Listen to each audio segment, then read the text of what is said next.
Hello everyone, my name is Yanti. In this presentation, Vina, Yuliana and I are presenting our paper titled Language Attitude Shift and Maintenance, a case study of Jakartan Chinese Indonesians. This video presentation is prepared for Konferensi Linguistik Tahunan Atma Jaya ke-19. Our presentation consists of 6 parts. We will first provide an introduction, followed by the research questions. Then we will present a brief review of the literature about language attitudes, shift, and maintenance. We will continue to discuss the methodology we used in this research. After that, we will present the findings and discuss some interesting issues. Finally, we will conclude our presentation. Let me begin with the introduction. According to Badan Statistik Indonesia, English, Chinese, Arabic, and Hindi are considered foreign languages. While Mandarin Chinese is a foreign language because it is mostly taught at schools, other Chinese languages such as Hakka, Teochew, and Hokkien are learned at home from generation to another. Some families use Mandarin Chinese as a home language as well. We refer to these languages as Chinese heritage languages. Language shift is a relatively common phenomenon in both immigrant and non-immigrant communities. Factors such as migration, politics, economic, social changes, interethnic marriages, and users' language attitudes may contribute to language maintenance and shift across generations. Works on language shift and maintenance in Indonesia have focused on shift and maintenance from local languages to Indonesian. Little has been done on the Chinese heritage language shift and maintenance in Indonesia. In this study, we attempt to explore the Chinese heritage language shift and maintenance of Jakartan Chinese Indonesians. In particular, we aim to answer the following research questions. What are the language attitudes of Jakartan Chinese Indonesians? Do they shift or do they maintain the language? What factors contribute to the shift or maintenance? I will now turn to a brief literature review. A language user may have certain attitudes towards the languages they use. Language attitudes represents people's way of feeling and receiving or subjective evaluation from a speaker to a language. According to Ryan and Giles, 1982, speakers' language attitudes can be examined by looking at the affective, cognitive, and behavioral index. Affective index refers to an individual's favor on a language preference for certain purposes in certain situations, desirability and reasons for using or learning, concerns for shift and maintaining, and enjoyment or comfort in using the language. Cognitive index refers to language competence. Behavior index shows the language used in some domain, such as family, friendship, religion, education, and employment. According to Fishman 2000, in a multilingual context, when two or more languages are competing to occupy the same situation, a language shift process might happen. Language shift is defined as a replacement of one language by another as the primary means of communication and socialization within the community, causing fewer language users. Language maintenance refers to the continuing use of a language in the face of competition from a regionally and socially more powerful language. Individual language attitudes, family, and other factors out of family may contribute to language shift or maintenance. I will now explain the methodology we used in this research. The data were collected using survey and semi-structured interviews. For the survey, we use an online questionnaire which captures the participants and their parents' demographic information, language patterns and history, and participants' attitudes to the languages they master. This questionnaire was adapted from Kohn et al. 2013. We employ a purposive and snowballing sampling and distributed the questionnaire to 100 participants who are between 19 to 30 years old and who live in West Jakarta or North Jakarta. We collected the data using G-form. After we finished collecting the data, the survey data, we conducted a one-on-one interview via Zoom meeting. We selected 9 participants based on the responses in the questionnaires. To capture the participants' language attitude, we examined the 3 types of index proposed by Ryan and Gals 1982, the behavioral, cognitive, and affective index. The survey data were analyzed using the statistic analysis, and the interview data was analyzed using the thematic analysis. Hi, I'm Juliana, and I'll continue the presentation. Let me show you the findings and discuss some issues. We'll begin with the first research question. What are the language attitudes of Jakartan Chinese Indonesian? As Ryan and Gals proposed, language attitudes go through indexes: behavioral, cognitive, and affective. As for behavioral index, we only focus on the actual behavior by looking at the languages they use in various domains, such as family, friendship, and education. The tables in the slide and next slide show languages that speakers claim to use in various domains. We highlight the language which is listed by the most speakers. Based on the data, we can say that in all domains, more than 50% of the speakers used only Indonesian. In fact, other than family and employment domains, Indonesian is used by 75 or more speakers. And the only Chinese heritage language is found in family, friendship, religious activities, public, which is in the market, but by only a few people, between 1 until 7%. In no domain, English is claimed to be the only language used. And within one domain, some speakers use a single language, but some also use more than one language, such as Chinese heritage language and Indonesian, Indonesian and English, Chinese heritage language and Indonesian and English, Chinese heritage language and local language. Within the domain of friendship, education, and employment, more speakers claim that they use Indonesian and English rather than Indonesian and Chinese heritage language. During the interview, a non-Chinese heritage language speakers also pointed out that Indonesian is more widely used, as shown in Excerpt 1. In addition, Chinese heritage language is a language that can only be used with the family or friends who can speak it, as shown on the Excerpt 2. Next, let's look at the cognitive index. To explore the cognitive index, we asked the participants to rank the language they think they can express the idea the most and the most comfortable language to use. The result shows that for both indicators, Indonesian is ranked the highest by the speakers, and then followed by English, but Chinese heritage language is ranked highest only by 4 until 5% of the speakers. So we conclude that based on the cognitive index, Indonesian is ranked as the main language and then followed by English. Excerpts 3 and 4 show that the Chinese heritage language speakers mentioned that they are the most fluent in Indonesian, so they feel the most comfortable to speak and express ideas in Indonesian too. As for affective index, we used 8 indicators. Each indicator are grouped into 2 types, but then the results show contradictory findings.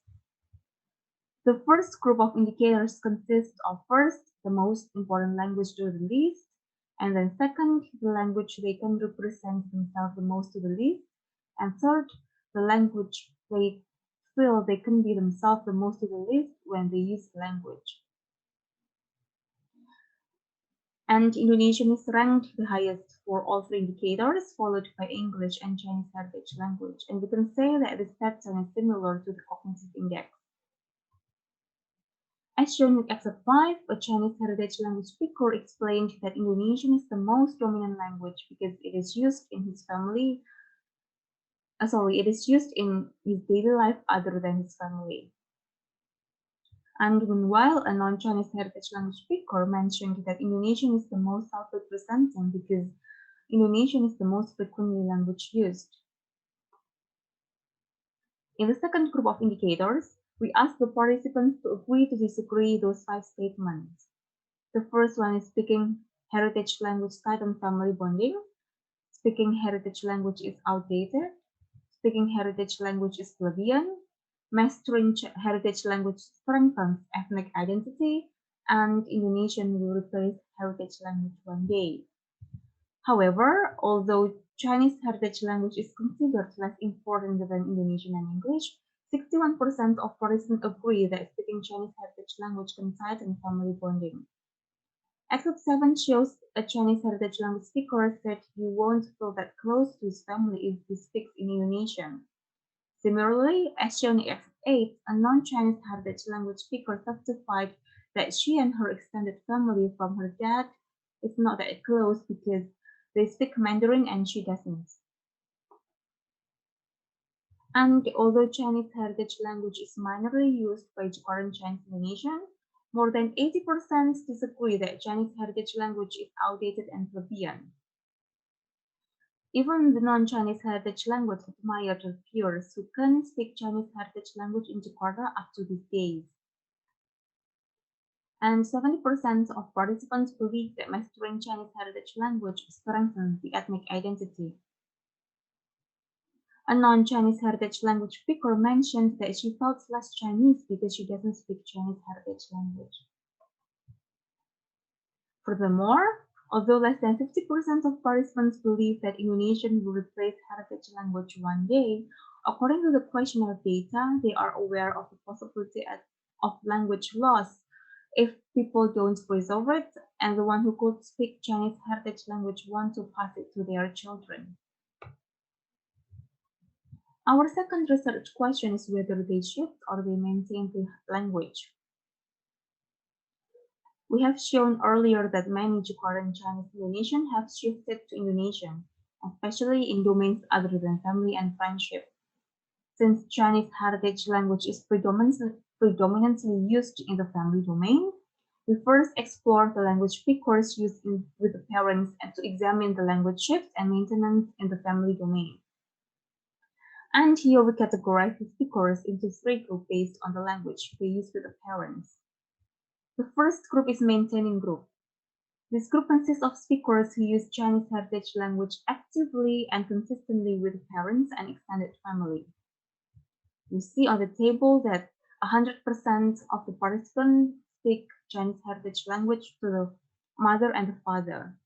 This group is only 9% of the total participants. And the second group is the mixed group. Speakers in this group use Chinese heritage language, Indonesian, and a few English and local languages with the parents and or the extended family. It is found that 31% of the total participants belong to this group. The last group is the shifted group. In this group, the speaker only use Indonesian and some English and local languages with the parents, although the kinship terms in Chinese heritage language are used. This group is the highest percentage of all, which is 60%. We could see on the table that majority of the participants use Indonesian with the parents. The following discussion will dig out the contributing factors for language shift and maintenance. Based on the data, we found two major contributing factors, which are family backgrounds and domains and functionality of the language used. From the family backgrounds, the determining factors are the first, parents' place of birth or place of origin, and then parents' first language, parents' language attitude and policy at home, and the language contact with the extended family and how the extended family values Chinese heritage language. And in addition, the domains and functionality of the language also become the factor for the language shift and maintenance. Next, we are going to take a look at how parents' place of birth affect the language shift or maintenance. Let's see the table. In the maintaining group, we don't find any cases in which both parents are from Java. Meanwhile, more than 50% of both parents come from Java in the shifted group. So here we can conclude that if both parents are from outside Java, they tend to speak only Chinese heritage language to their children. But if one of the parents is from Java, the tendency for speaking Chinese heritage language is decreasing. And the next factor is the parents' first language. Here we are not concerned about the parents who don't speak Chinese heritage language as the first language. Meanwhile, we could see on the table if both parents' first language is the same Chinese heritage language, they tend to use only Chinese heritage language with the children.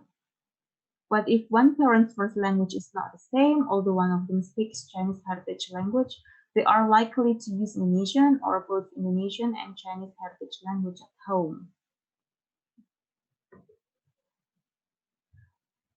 During the interview, we also found that having the parents speaking Chinese heritage language doesn't guarantee that the children will inherit the language. The parents' language attitudes and policies at home also contribute to the language shift and maintenance. Here we interviewed 3 participants whose parents speak Chinese heritage language, but in doubt they vary in language attitudes and policies at home.